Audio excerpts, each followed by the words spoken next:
Good evening, adventure travellers.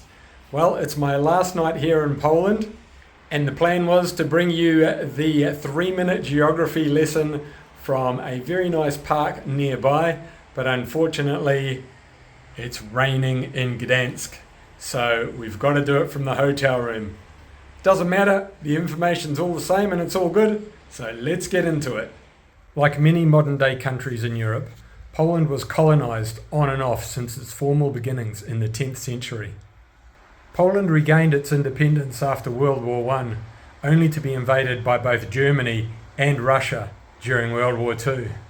After the war, the communists took control and Poland became a satellite state of the USSR. With the collapse of communism in 1989, Poland held free elections and then joined NATO in 1999 and the EU in 2004. Poland does not use the euro currency, continuing with the zloty instead. The reason for this is that it only meets 2 of the 4 financial criteria, but more importantly, its constitution is not fully compatible with euro currency requirements. Poland is a relatively large country in Eastern Europe, slightly smaller than the Ivory Coast in Africa, and slightly larger than Italy in Western Europe. To its north, Poland has coastline on the Baltic Sea. Its many land neighbours are Russia, Belarus, Ukraine, Slovakia, Czech Republic, and Germany. Polish is the main language for 98.2% of people, with 1.4% of the population speaking Silesian. That's right, look it up. 84.6% of Poles are Catholic, with 2% of Poles being Christian from other denominations. Prior to World War II, Poland had Europe's largest Jewish population, with about 3.3 million people. Today, that number's only about 10,000.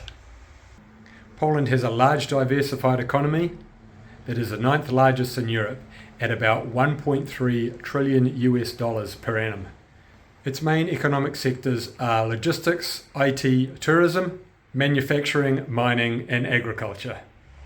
In my time in Poland, I found it safe, peaceful, civilized, and quite flat from a motorcycling point of view.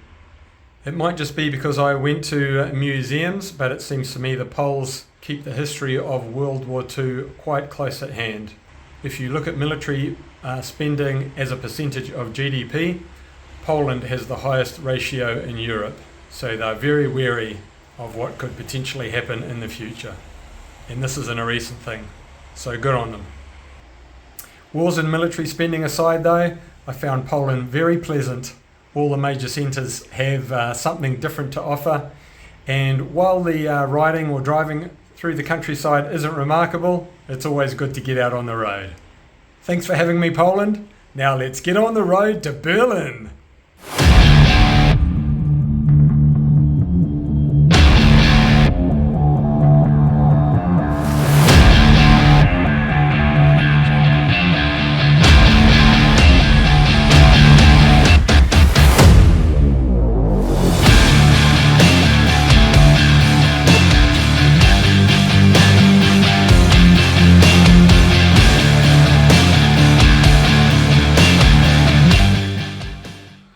Alrighty, adventure travellers, the sun has come out to play. Hopefully we're going to have a nice dry sunny run to Berlin. So let's get on the road and get to Germany. And we are off to Germany. Hopefully I'm coming through loud and clear. The microphone adapter, after a year and a half, 2 years, finally died. Well, finally, wasn't expecting it to. So I've had to adapt, excuse the pun, to another system. You might notice this little casing around the camera now. So that's my new setup. Also, the tyre pressure gauge this morning wasn't playing ball, so everything is starting to fall apart, which I guess shouldn't be surprising, but you hope to get a bit longer out of your stuff than you generally do these days. Anyway, it's a beautiful riding day, the sun's out and it's cool, it's not too hot, so no complaints. just over 4 hours to Berlin. So what's that? 5.5 hour a day, door to door, maybe 6 hours depending on breaks. So let's get to Germany. And here we are, back out in the forest. I've got to say, this northeastern part of Poland has certainly delivered a lot more in the way of scenic roads than the other roads I've been taking. Here's a golden field of who knows what, wheat maybe.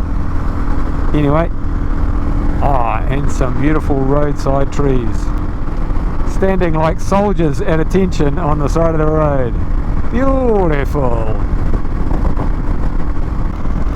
Well, so much for my optimistic start to the day. We've had patches of sunshine, but it is what it is. Just got to button off the speed a little bit and chip away. You never know, the weather might break, but I'm not banking on it. Just under 3 hours to Berlin, so we'll probably get in around about 4 o'clock in the afternoon once I've stopped for lunch. And on we go. Oh boy, it's getting pretty nasty. Look at this. I wonder how long my feet are going to stay dry. Oh dear. Well, at least it's not boring. That's one thing you can say. Oh man, it is hosing down. God, this is like Southeast Asia. Might have to stop actually. This is not good. Oh yeah, Google Maps has given up. The water's messing around with the phone. Now I need to find somewhere to shelter. No point just stopping on the side of the road, getting rained on. Dang! Oh, now it's running down the back of my neck. Far out, man. Not many places to shelter out in the middle of the countryside. Bugger! Far out! Oh, now the helmet's misting up. Jesus! Oh! Fuck! Just got a big splash in the face from that car. Oh, I need to stop. Oh shit, now it's coming in the helmet. Taking it pretty easy, about 50k. Oh, now the phone's, what's going on with the phone? It's freaking out, it's never done that before. Jesus Christ.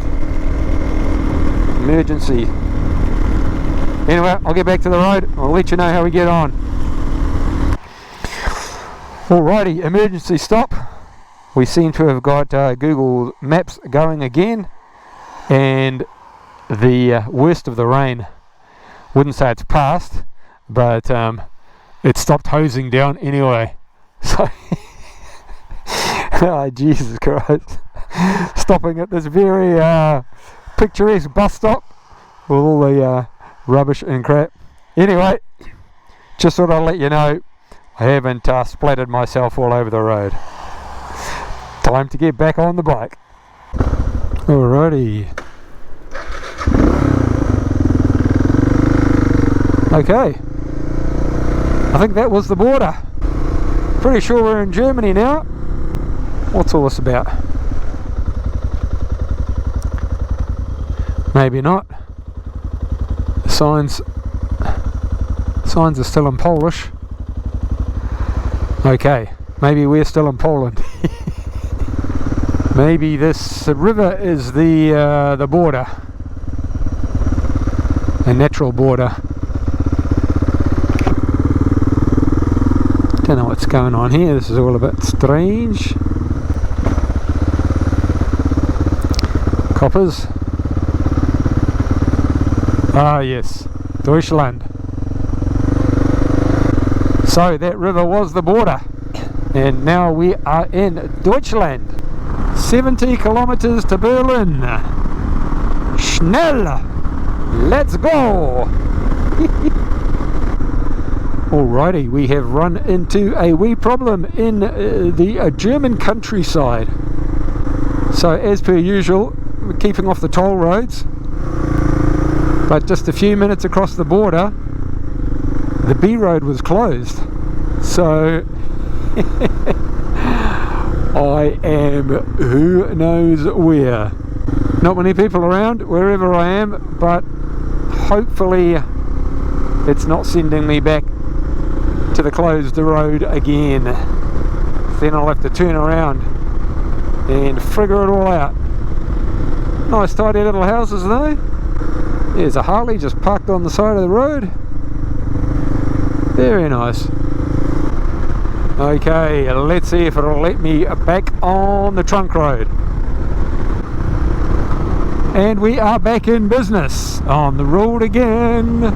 77 kilometers to Berlin. Oh, you're joking.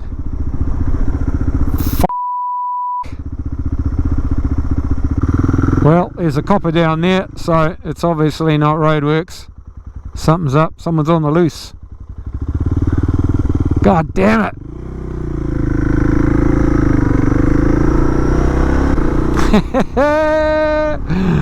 Okay, how do I get to Berlin? Not as easy as it seems. And here we are amongst the sunflowers. Look at that. Wow. Beat your heart out, Vincent van Gogh. Anyway, Google has found an alternate route for us, and although it's added time and distance to the journey, at least we're not going on the blocked road, or at least it's not trying to take us on a road that we can't go on. Anyway, sun's out, guns out, and an hour and a half to Berlin. ETA 5 p.m.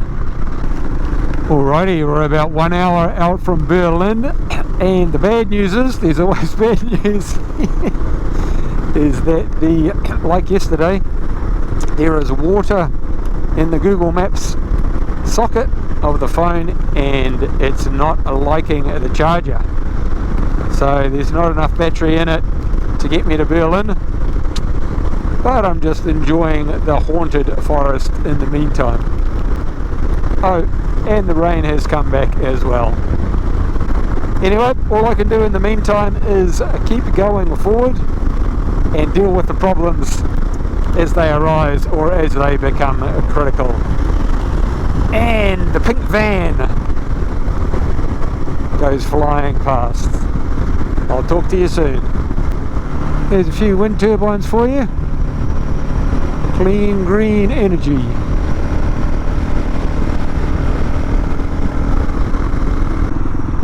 And here we are in the big smoke of Berlin. Seems pretty nice so far. Quiet Sunday afternoon, and it's not raining, which is always a bonus. A lot of people just chilling.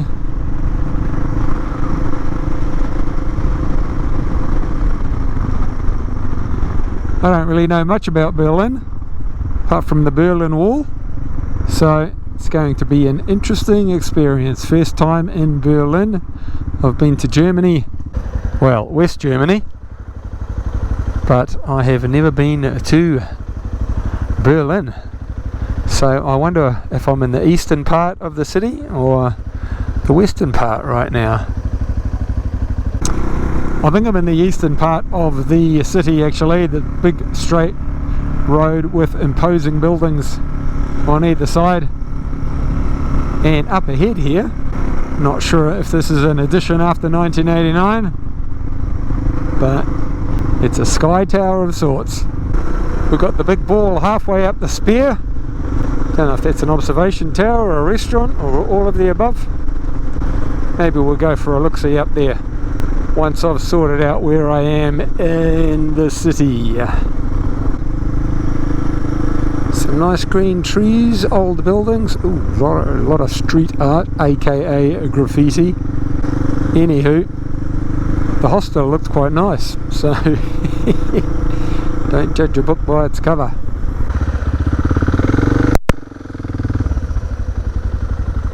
And here we are. It's Pull up at the front door. Entrance minimal hostel.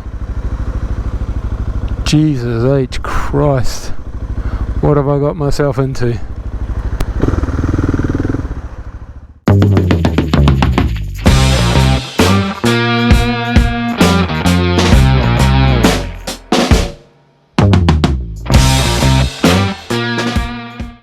So luckily the inside of the hostel is nothing like the outside.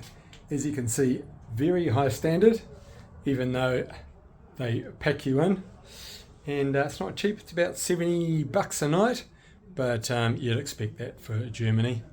Here's my little abode, my dwellings for the next few days.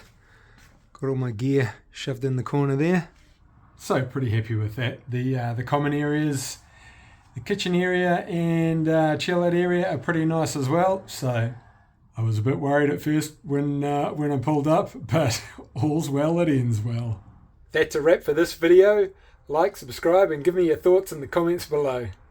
If you weren't aware, I'm raising money for the intellectually disabled community in New Zealand. If you'd like to know more about the people that look after them, you can go to ihc.org.nz, and if you're enjoying this video series and you'd like to help out the IHC, you can do that through my Give a Little page. The link is on the screen and in the description below. As always, thanks for tuning in, travel safe, and I'll see you on the road.